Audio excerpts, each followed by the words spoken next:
So మనం ఈ వీడియోలో అందరు ఆశీర్వాదాలు అయితే ర్యాంక్ చేద్దాం వీక్ టు స్ట్రాంగెస్ట్. అసలు టాప్ 3 లో ఉన్న ఆశీర్వాస్ మిస్ కాకండి, ఆశీర్వాస్ చూసి డీమన్స్ భయపడతాయి. సో వీడియో చాలా ఇంట్రెస్టింగ్ గా ఉండబోతుంది, లాస్ట్ వరకు మిస్ చేయకుండా చూడండి. సో ఇక లేట్ చేయకుండా వీడియో స్టార్ట్ చేద్దాం. The insect Hashira. షినోబు ఒక ఫిజికల్ స్ట్రెంత్ గురించి మాట్లాడుకుంటే ఇప్పుడున్న జనరేషన్ అషీరాల వీకెస్ట్ అషీరా. ఒక డీమన్ ని చంపేయాలంటే ఎప్పటి నుంచో ఉన్న ఆచారం ఒకటే, అదేంటంటే వాళ్ళ హెడ్ ని అయితే సపరేట్ చేయాలి వాళ్ళ బాడీ నుంచి. కానీ ఈ విషయంలో మన షినోబు కనీసం ఒక డీమన్ ఒక హెడ్ ని కూడా సపరేట్ చేయలేదు, అంత వీకెస్ట్ గా ఉంటది. అందుకే తను షార్ట్స్ లో ఒక అప్డేట్ వర్షన్ అయితే యూజ్ చేస్తుంది. షార్ట్ అంటే అర్థం కాలేదా కత్తి, బట్ షినోబు చూసినట్లయితే కొంచెం డిఫరెంట్ గా ఉంటది. అలా ఎందుకు ఉంటది అంటే షినోబు డీమన్స్ పైన అయితే పాయిజన్ యూజ్ చేస్తుంది, వాళ్ళ బాడీలో ఇంజెక్ట్ చేయడానికి అయితే అలాంటి కత్తి వాడుతుంది. నేను ఆ కత్తి ఫోటోస్ చూడండి, ముంగటైతే షార్ప్ గా ఉంది, అది డీమన్స్ ఒక బాడీలో అయితే వచ్చి కొంచెం పాయిజన్ అయితే ఇంజెక్ట్ చేస్తుంది. అందుకే తన షార్ట్ కొంచెం సన్నగా ముంగట కొంచెం షార్ప్ గా అనిపిస్తుంది. ఈ విషయంలో షినోబు ఒక ఇంటెలిజెంట్ అండ్ క్రియేటివ్ అషీరా, దాని వల్ల తను ఎలాంటి డీమన్ అయినా సరే డీల్ చేయగలుగుతుంది. కానీ షినోబు 9th ప్లేస్ ఉందంటే అర్థం చేసుకోండి, షినోబు కన్నా స్ట్రాంగ్ అషీరాస్ ఉన్నారు ముంగట, అందుకే 9th ప్లేస్ లో ఉంది. ఇక టాప్ 7 వచ్చేసి టెంగనూజీ ద సౌండ్ అషీరా. నేను ఒక ఫిజికల్ స్ట్రెంత్ గురించి మాట్లాడుకుంటే స్టోన్ అషీరా కన్నా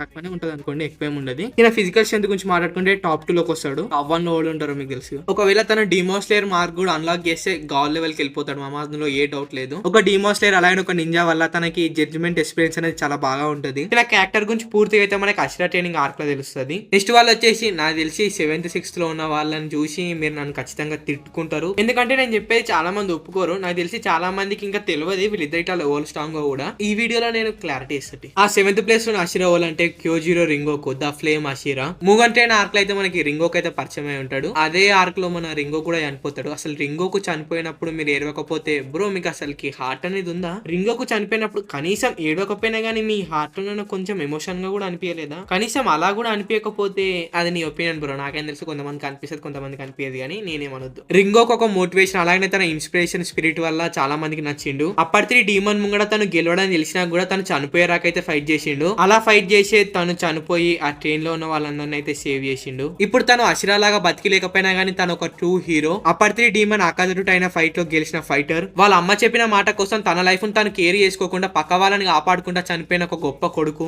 ఎంతో మందికి నచ్చిన ఫేవరెట్ అషీరా క్యోజిరో రింగోకు. ఇక నెక్స్ట్ 6th అషీరా వచ్చేసి మిట్సురి కన్రోషి. మిట్సురి చాలా మంది ఫేవరెట్ క్యారెక్టర్, ఎందుకంటే తను ఒక పెద్ద మనసుకి తను ఒక పెద్ద మనసు తోటి అందరినీ చాలా కేరింగ్ గా చూసుకుంటది. అందుకే దీని ఒక ట్రూ పవర్ అయితే మనం సోర్ స్మిత్ విలేజ్ ఆర్క్ లో అయితే చూసినాం. అప్పర్ మూన్ 5 డీమన్ క్రియేట్ చేసిన ఫిష్ డీమన్స్ అయితే తను జస్ట్ ఈజీగా అయితే డిఫెక్ట్ చేసి పడేస్తుంది. అప్పుడే తన ఒక షార్ట్ ని కూడా మనం చూసినాం, అది మిగతా షార్ట్స్ కన్నా చాలా డిఫరెంట్ గా ఉంటది, చాలా యూనిక్ గా కూడా ఉంటది. అప్పర్ మూన్ 4 డీమన్ తోటి అయితే ఫైట్ అయితే తన డిమాన్స్టర్ మార్క్ అయితే అన్లాక్ చేస్తుంది. అన్లాక్ చేసినాకైతే తన పవర్, తన స్పీడ్ అలాగే తన అటాక్స్ చాలా ఇంప్రూవ్ అయ్యి ఉంటాయి. అలాగే దానికన్నా ముందే తన బాడీ చాలా ఫ్లెక్సిబిలిటీగా అలాగే చాలా స్ట్రాంగ్ అయితే ఉంటది. అలా తను స్ట్రాంగ్ గా ఉండడం వల్లనే తన ఎంగేజ్మెంట్ కూడా క్యాన్సిల్ అయి ఉంటది. మిట్సురి నువ్వు ఒకవేళ వన్ పీస్ లో పుట్టుంటే సాంజి నీ కోసం ఏదంటే అది చేస్తాడు తెలుసా? నీకు ఎలా ఉన్న ఫుడ్ కాబట్టి నీకు ఫుడ్ చేస్తాడు, అలానే నీకు స్ట్రాంగ్ హస్బెండ్ కావాలి కాబట్టి సాంజి దొరికేటాడు, నీకు సాంజి కన్నా స్ట్రాంగ్ వాళ్ళు దొరకదు. ఇక 5th వచ్చేసి ఓబనై ఇగురో ద సర్పెంట్ అషీరా, ఉరోచిమారో తమ్ముడు మామ. ఓబనై వచ్చేసి ఒక ఐ బ్లైండ్ అనమాట. తన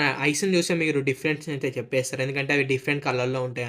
అందుకే ఓబనై తోటి ఒక స్నేక్ ఉంటది కదా, దాని స్నేక్ అనొద్దు, ఓబనై కోపం వస్తుంది, అది ఓబనై ఒక ఫ్రెండ్ అనమాట. అది ఇంకోసారి విజువల్ ని చూడడానికైతే ఓబనైకి అయితే హెల్ప్ చేస్తుంది. ఇక నంబర్ 4 వచ్చేసి గియు టోమియోకా ద వాటర్ అషీరా. సీజన్ 1 తర్వాత తను ఒక మేజర్ ఫైట్ అయితే మనకు చూసే అవకాశం అయితే రాలేదు, బట్ ఇన్ఫినిటీ క్యాజిల్ లో మాత్రం తను అప్పర్ మూన్ 3 తోటి అలానే మూజాన్ తోటి అయితే ఫైట్ చేయబోతుండు. గియు అందరు అషీరా లెక్క కాదు, కొంచెం డిఫరెంట్ గా ఉంటాడు, ఎప్పుడు కామ్ గా అలానే బ్యాటిల్ కి రెడీగా ఉన్నట్టు ఉంటాడు. అలా ఎందుకు ఉంటాడో తెలుసుకోవాలనుకుంటే అషీరా ట్రైనింగ్ ఆర్క్ అయితే చూడండి. ఇక నంబర్ 3 వచ్చేసి మ్యూచిరో టోకిటో ద మిస్ట్ అషీరా.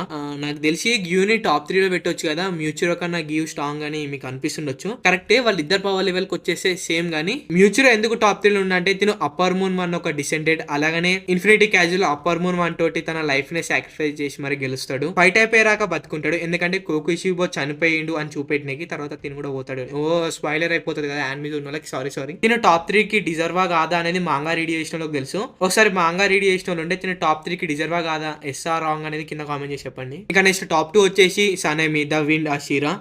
సనేమికి కొంచెం యాంగ్రీ ఇష్యూ అనేది ఉంది, కోపదారి మనిషి. తిన యాంగ్రీ ఇష్యూ ఏ లెవెల్లో ఉంటది మనం సీజన్ 1 లో చూసినాం కదా, నెజుకొని ఎలా పొడుస్తాడో చూసినాం.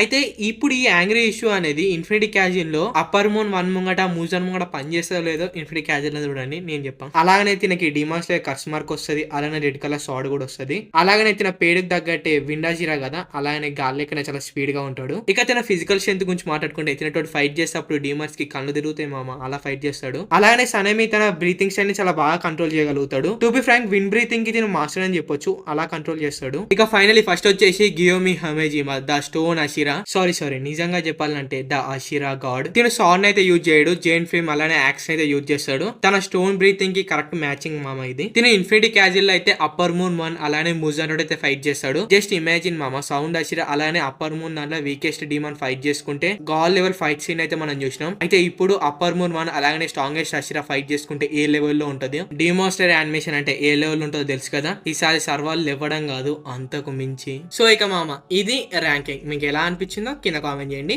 మీకేమైనా ర్యాంకింగ్ లో నచ్చకపోతే మీరే కింద ర్యాంకింగ్ చేయండి. మరి ఇక ఈ వీడియో కింద ఇలాంటి వీడియోస్ ఎన్నో చూడాలంటే subscribe to shadow of anime, అలానే పక్కన బెల్ నోటిఫికేషన్ ఆన్ లో పెట్టుకోండి. అలానే వీడియోకి లైక్ కొట్టి వీడియో ఎలా అనిపించిందో కింద కామెంట్ చేసుకోండి. బాయ్.